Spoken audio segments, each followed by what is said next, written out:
Hello and welcome to Label Sessions Presents, the podcast where we talk to the most interesting people doing the most interesting things in the worlds of innovation, business design, tech, and culture.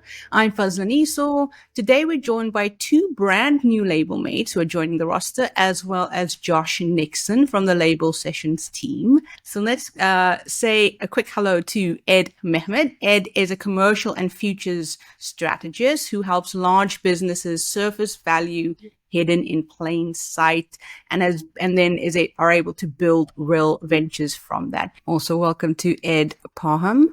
With nearly 2 decades at Space Syntax, operating at the intersection of architecture, data science, and strategic planning, Ed sees cities not as static plans, but as complex, evolving systems of behavior, infrastructure, and opportunity. Spotify's latest breakout band, The Velvet Sundown, has sparked a bit of intrigue and outrage, mostly because they might not actually be a real band or even human. AI starts quietly slipping into our playlists and timelines. It raises sort of a bigger question around creativity. And can AI actually make something people genuinely enjoy? Or are we just lowering the bar for what we call entertainment? I'll open that up to all three of you. Is I the was bar going to being lowered? stories sort of developed a little bit from that article because they have come out and said that they've admitted it basically that it was using a tool. I think it was Sona, I think the tool that was used.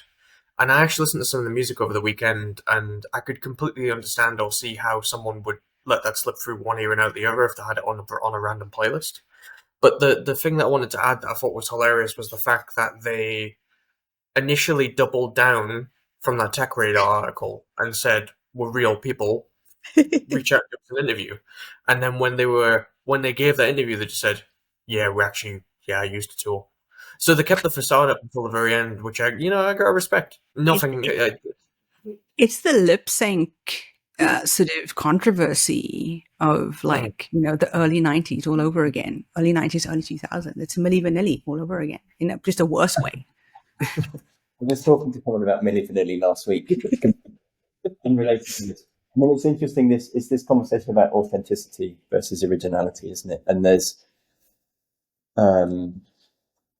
I think there's also people like different things for different reasons. And there's like almost any film or artwork or book or something will have layers which are to it, and there'll be reference to other things, and there'll be bits of a whole series of things which are all coming together at the same time. And there'll be some people will really love that. Some people will get the references and they'll think that's really clever and they'll enjoy it even more. Other people won't know that, but they can still like it for what it is. So, I mean, in some ways, I think if people like it, then that's kind of okay, isn't it? They like it, and that's their thing. I mean, I get also this thing of I remember being in something about a year and a bit ago where it was about technology and it was about security. And one of the things that was happening in the conference was that somebody had written a piece of, they'd been doing this experiment where they had been making classical music and then they'd been generating AI classical music, and they were mixing the two things together and trying to get people to vote to work out at what point is this human generated and at what point is it AI. Nobody could tell any difference. So they were very, very difficult to tell apart even then. But I think this thing is that as long as things are learning from a kind of a training data set, you're probably only going to get small variations of what's in that training data set. You're not going to get something that's a complete step change or something that's completely new. If it's so new nobody recognizes it, they'll say, the thing's gone wrong. It's kind of glitched or it's an error. Actually, that might be the most creative thing it could do, is to make something that you don't even recognize as music or the thing that it's trying to make. So yeah, it's a really kind of interesting conversation, isn't it? And it's also sort of the idea of the formula, right? Like you could break down every Taylor Swift song to be the exact same formula. Is that is that authentic then, if you're just kind of plug and playing, or is that you're just kind of you're doing the algorithm is helping you build it? It's very same like AI. What what if there's a team of people that are making all of the songs that you think about? Well, I'm not saying that that's what Taylor Swift is doing. Damien Hirst. I will say I do. That's probably what Taylor Swift is doing.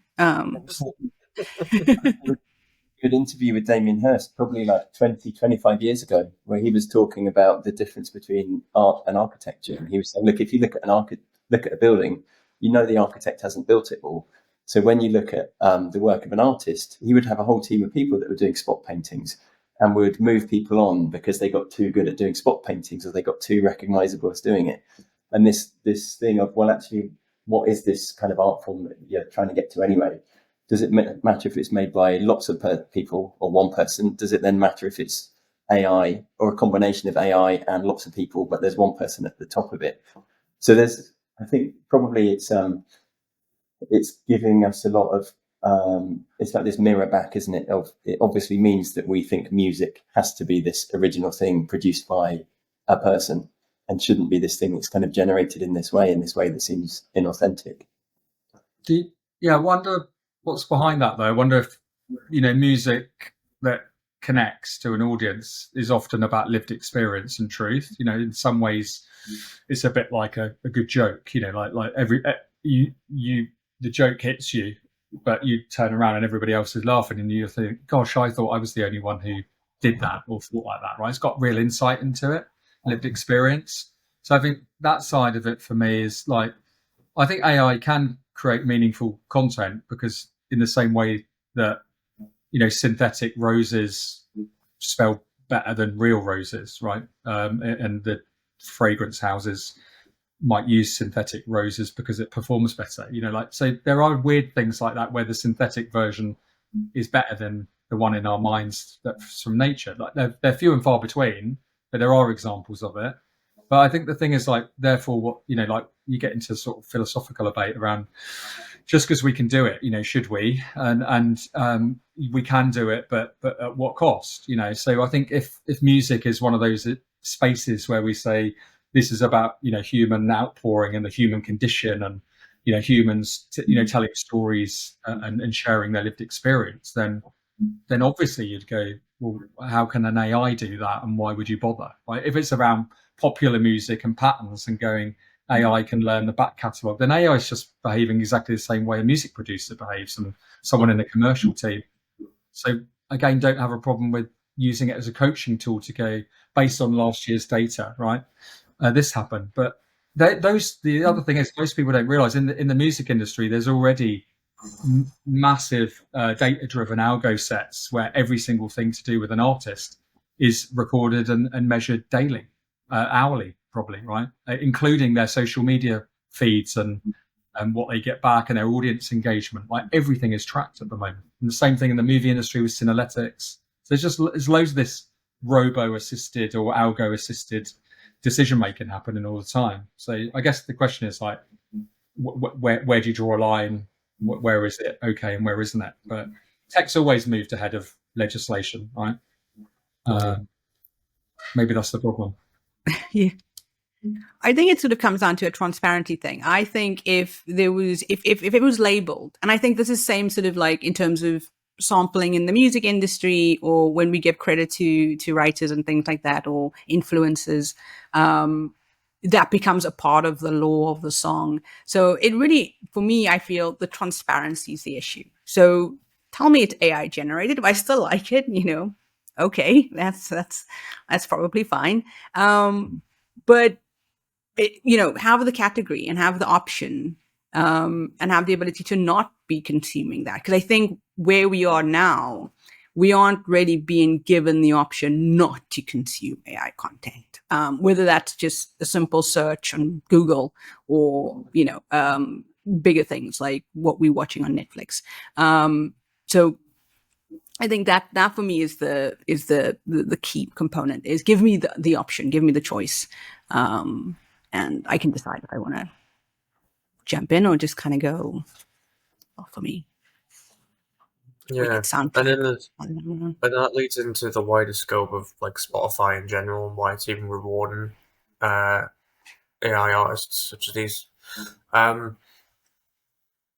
because of that lack of transparency, obviously, you know, the main thing that everyone's been talking about. And I wonder why it's the specific artist that's been jumping out, because AI artists like these have not been new on Spotify. They've been around for quite a while. This one's deliberately been targeted because obviously it's taken money away from other artists, is the argument, and on a platform where already there's barely any money floating around on a per stream basis because it's been so devalued. Yeah, I do wonder why particularly the Velvet Sundown's been made an example of, even though I don't disagree with the fact that it's been made an example. It should be, because it's I was saying it was passable before. It is crap, but it's like How we know you're how right. You're right in terms of like it should be declared as transparently as possible, but then I do think it shouldn't be rewarded in terms of pay the same amount as other artists should be. It's like when I went on their Spotify profile, like I don't know, like the immediate red flag was there in terms of like how much output they had within like shockingly like 6 months. They put out 2 albums in like 6 months, and I was like, that's not uncommon for an artist, but like after no back catalogue or EPs or singles, I just thought it was quite fascinating. But yeah.